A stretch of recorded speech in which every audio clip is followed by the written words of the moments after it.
नमस्कार साथियों, स्वागत है आपका हमारे चैनल ज्ञानेंद्राज अकेडमी में। मैं ज्ञानेंद्र शर्मा इस प्लेटफॉर्म के माध्यम से आपकी जो सीरीज़ चल रही है अग्निवीर तथा जो भी आपके एग्ज़ाम आगे लगे हैं उन परीक्षाओं के लिए हम ये 5 क्वेश्चन की सीरीज़ आपके सामने लेकर के आ रहे हैं। देखेंगे जिनमें से आज का पहला क्वेश्चन हमारा क्या रहेगा। तो पहला क्वेश्चन हमारा है बच्चा, एक आदमी ने 10 घंटे में 80 किलोमीटर की दूरी तय की। तो कहा जा रहा है कि एक व्यक्ति 10 घंटे में 80 किलोमीटर की दूरी तय करता है। उन्होंने 5 किलोमीटर प्रति घंटा की गति से आंशिक रूप से पैदल यात्रा की। आंशिक का मतलब कुछ दूरी तय की, ये नहीं बोला गया है कि उसने आधी दूरी कवर की। आधी का मतलब अगर बोल देता तो 80 का आधा भाग मतलब 40 हो जाता, लेकिन आधा नहीं बोला है, आंशिक बोला। आंशिक में कुछ भी हो सकता है, आधा भी हो सकता है, आधा से ज़्यादा दूरी हो सकती है, आधे से कम भी हो सकती है, कुछ भी हो सकती है। तो हम यहाँ से मान लेंगे उसने पैदल कितनी दूरी तय की, मान लेंगे पैदल दूरी तय की होगी x किलोमीटर। कितनी x? तो पैदल यात्रा तय की, ये पहले क्वेश्चन का हल है। पैदल यात्रा तय की x किलोमीटर की। कितने की बेटा? x किलोमीटर की। आगे कह रहा है कि आंशिक रूप से 10 किलोमीटर की यात्रा 10 किलोमीटर प्रति घंटे की चाल से साइकिल पर यात्रा करता है। आंशिक मतलब जो भी बची होगी दूरी, तो दूरी कितनी बची होगी साइकिल से, तो कितनी तय करेगा बताइए ज़रा। कुल दूरी हमारी 80 थी जिसमें से x तय कर चुका है, तो बची दूरी कितनी होगी 80 माइनस के x किलोमीटर हो जाएगी। अब चलिए, इस पूरी दूरी को कवर करने में उसे 10 घंटे का समय लगता है। तो यहाँ भी कुछ समय लगा होगा, यहाँ भी कुछ समय लगा होगा, तो दोनों को टाइम यदि आपस में जोड़ दिया जाएगा तो 10 घंटे के बराबर हो जाएगा। चलिए, तो पैदल यात्रा तय करता है x किलोमीटर की, दूरी बटे यदि चाल कर दे, दूरी बटे यदि चाल कर दे तो समय निकल के आ गया। उसके बाद साइकिल से इतनी दूरी कवर की, कितनी 80 माइनस के x, और किस चाल से की है तो 10 किलोमीटर प्रति घंटे की चाल से की है। दोनों को समय आता है जो कि निकल के आता है 10 घंटे। कितना आता है? 10 घंटे। अब यहाँ से क्या करेंगे, इन दोनों को ऐड करेंगे कब? जब हमारा हर बराबर होगा। तो इसे भी 10 बना लें तो आपस में ऊपर की वैल्यू जोड़ सकते हैं बच्चा। तो 10 बनाने के लिए 2 से यहाँ मल्टीप्लाई हो जाएगा तो 2 से ऊपर हो जाएगा। अब ये बन गया 2x, और 2x में ये x घट जाएगा, बचेगा x, अब प्लस के 80 बराबर, यहाँ से 10 था, एलसीएम में 10 आया था, 10 गुणे 10 हो जाएगा कितना बेटा? 100 बन जाएगा। यहाँ से x की वैल्यू 80 उधर जाएगा, 100 में माइनस हो जाएगा तो 20 आ गई। मतलब उसने पैदल यात्रा कितनी तय की? तो 20 किलोमीटर की दूरी कवर की। साइकिल से पूछ देता तो 80 में 20 कम कर देते, तो 60 किलोमीटर की दूरी उसने तय की साइकिल से। इसमें पूछा गया था पैदल यात्रा, तो ऑप्शन नंबर बी हमारा करेक्ट हो जाएगा। बढ़ते हैं दूसरे क्वेश्चन की तरफ। कह रहा है कि एक बच्चे, रमेश के 2 बच्चे हैं जिनकी उम्र में 5 साल का अंतर है। सवाल देखेंगे, आज पिता बड़े पुत्र और छोटे पुत्र की आयु का अनुपात है, ये दिया गया। आज का मतलब होता है वर्तमान आयु का अनुपात। वर्तमान आयु में वर्तमान आयु, तो यहाँ से मान लेंगे पिता की होगी 11x, तो दूसरे की कितनी हो जाएगी 6x, और छोटे पुत्र की क्या हो जाएगी 5x। आगे बढ़ते हैं। रमेश ने 24 वर्ष की आयु में सुनीता से विवाह किया और आज चारों की उम्र का योग कितना है 158। यहाँ तो 3 लोग ही दिए गए हैं। रमेश की उम्र दी गई है, ये उसके बड़े पुत्र की है, ये इसके छोटे पुत्र की है, ये रमेश है, ठीक है। अच्छा, एक ऊपर हिंट हमको दिया था जिनकी उम्र में 5 साल का अंतर। किनकी उम्र में? इन दोनों बच्चों की उम्र में 5 साल का अंतर है। अच्छा, तो 5 साल का अंतर है, दोनों बच्चों की उम्र में अंतर है, तो यहाँ से अंतर कितने का बन रहा है x का। x का मान कितना दिया है 5, तो यहाँ से रमेश कितने का हो जाएगा 11 5 55 साल का रमेश हो जाएगा। बड़ा पुत्र 6 5 कितना बन जाएगा बच्चा 30 बन जाएगा, और छोटा पुत्र 25 साल का हो जाएगा। उसके बाद बताया गया था, अभी इसको छोड़ देंगे, 24 वर्ष की आयु में सुनीता से विवाह किया था। आज चारों, आज का मतलब वर्तमान में चारों की उम्र, चारों का मतलब पत्नी की भी उम्र यहाँ पर जुड़ जाएगी। तो रमेश की उम्र पता है, बड़े पुत्र की उम्र पता है, छोटे पुत्र की उम्र आपको ज्ञात है, प्लस पत्नी की आपको ज्ञात नहीं है। सभी की उम्र का सम करते हैं तो कितना बन जाता है? क्वेश्चन में गिवन है 158 बन जाता है। मतलब सभी की एज का सम 158 बनता है। यहाँ से जोड़ देंगे, इसमें 50 में हम 25 जोड़ेंगे 80 बनेगा, और 37 जोड़ेंगे 110 बन जाएगा। तो x की वैल्यू ज्ञात करनी है, 110 यहाँ माइनस कर देंगे तो 8, यहाँ से कितना आ जाएगा 48। ये पत्नी की उम्र कितनी आ गई 48। रमेश की उम्र भी हमें पता हो गई 55। यहाँ से लिखेंगे, एक तरफ लिखेंगे रमेश और एक तरफ लिखेंगे उसकी वाइफ। रमेश वर्तमान में कितने साल का है 55 साल का है, तो 24 साल पहले उसने शादी की थी। जब वो 24 साल का था तब उसने शादी की थी, तो 24 साल का जब था तब उसने शादी की थी। उसकी पत्नी की उम्र क्या थी ये निकालनी है। आज पत्नी कितने साल की है 48 साल की है, ठीक है। तो 24 से 55 होने में कितना समय लग गया, मतलब 55 में 24 लेस कर देंगे तो अंतर समझ में आ जाएगा। तो 55 24 का अंतर देखेंगे कितने का बनेगा, 31 साल का बनेगा। 55 में 31 घटाते हैं तो 24 आ जाता है।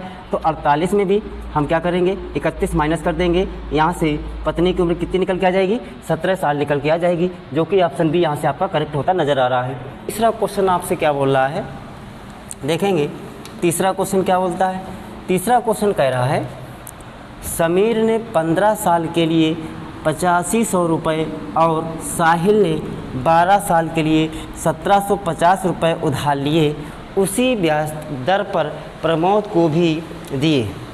जिस रेट पर इन लोगों ने ब्याज लिया है उसी रेट पर प्रमोद को दे दिया है।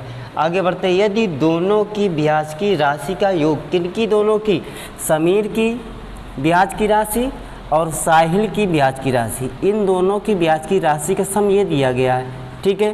तो ब्याज की दर बताइए।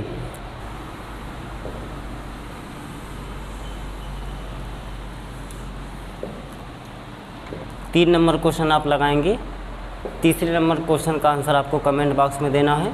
हम बढ़ते हैं चौथे नंबर क्वेश्चन की तरफ। चौथा क्वेश्चन क्या बोल रहा था, कह रहा है कि कॉस 65 डिग्री अपॉन के साइन 25 डिग्री। हम सभी लोग जानते हैं यदि 90 माइनस थीटा करते हैं तो क्या होता है, कॉस थीटा। क्या आता है बेटा, कॉस थीटा आता है, ठीक है। तो ये वैल्यू, ये फार्मूले आपने पढ़े होंगे 9th या हाई स्कूल में, आपको लर्न होंगे।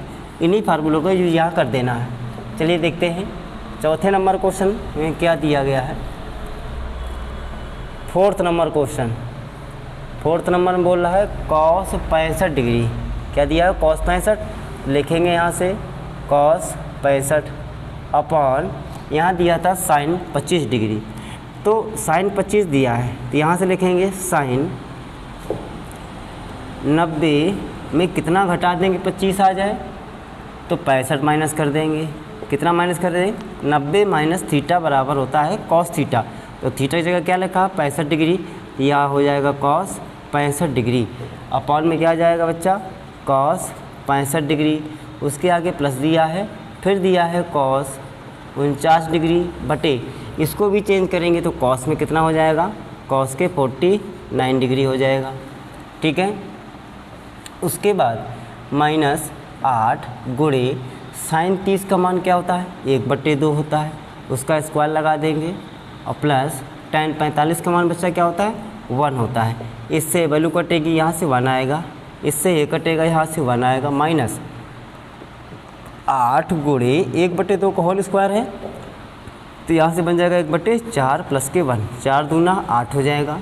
देखो ये जुड़ेगा 1 1 जुड़ेगा और ये 1 जुड़ेगा, कितना हो जाएगा 3, माइनस ये 2 घट जाएगा। आंसर क्या आएगा हमारा 1, जो कि ऑप्शन नंबर बी में दिया गया है, ठीक है। आई होप आपको क्वेश्चन समझ में आ रहा होगा।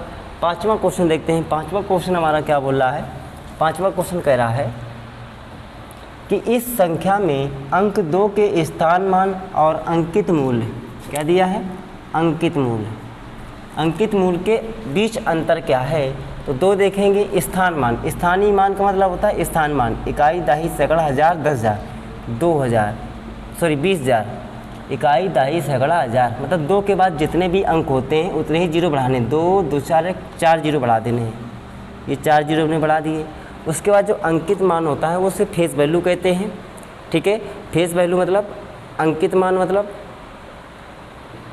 अंकित मान होता है, मतलब फेस वैल्यू होती है। तो फेस वैल्यू जो नंबर होता है वही उसकी फेस वैल्यू होती है। 2 की फेस वैल्यू 2 ही होगी, उसको घटा देना होगा, तो बस घटा देंगे, कितना बन जाएगा, 10 में 2 घटाएंगे 8 बनेगा, यहाँ से 9 आएगा, इधर से 9 आएगा, इधर से 9 आएगा, यहाँ 1 बचेगा। ये हमारा आंसर हो जाएगा 19,998। 6 नंबर क्वेश्चन कह रहा है कि एक दुकानदार LCD टीवी इतने रुपए में बेचता है। इतने रुपए में बेचता है मतलब ये विक्रय मूल्य दिया गया है।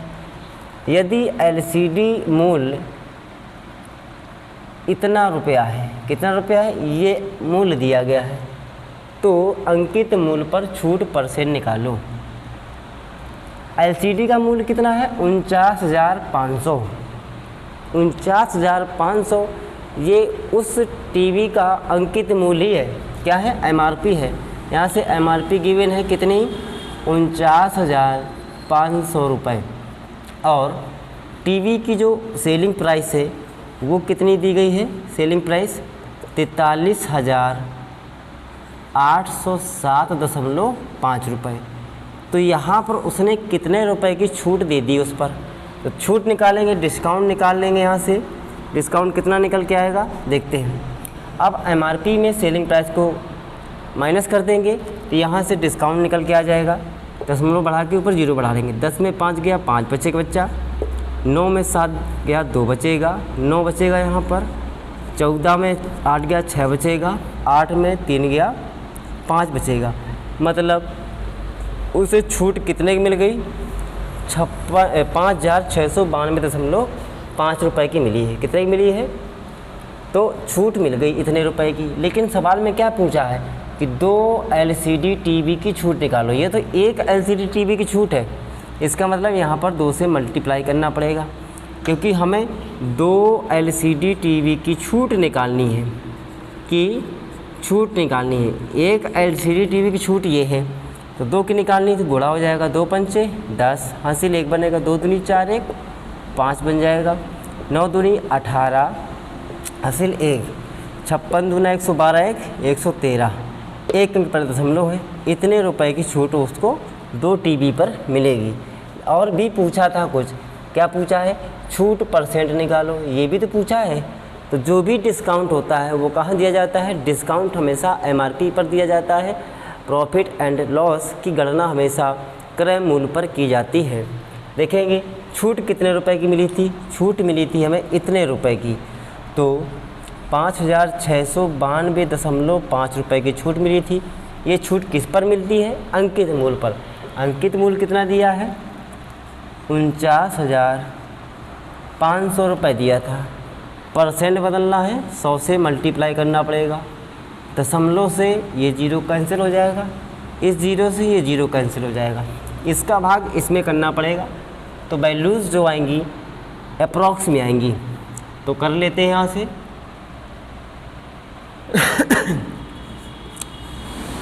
4,950 का भाग करना पड़ेगा 56 92 5 में।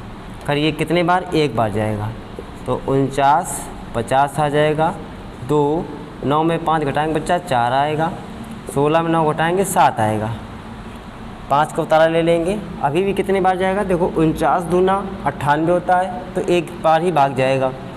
अब जिसमें 11 के आसपास की वैल्यू होगी वही हमारा आंसर होगा, तो इसमें दी गई है। ऐसा ही एक ऑप्शन यहाँ पर ये दिया गया था, दिखा देते हैं ऑप्शन आपको। सी नंबर दिया था 11.5% तथा